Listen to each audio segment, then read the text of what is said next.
За здрави и среќни животни е кампањата за подигнување на свеста кај посетителите, чија цел е да се спречат несовесните посетители да фрлаат храна, но и отпадоци во живеелиштата на животните во зоолошката градина. Почнавме со кампања за заштита на животните.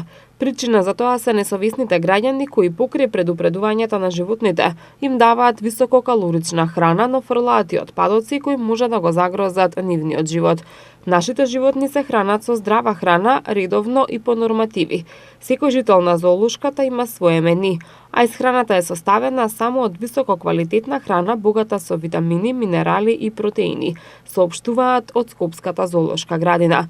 Директорот на зоолошката градина Ѓорги Галетановски вели дека храната што ја фрлаат посетителите штетно влијае на здравјето на овие животни. Тој додава дека прва во улога на зоонегувател се пријавила пеачката Тамара Тодевска со керкичката Хана.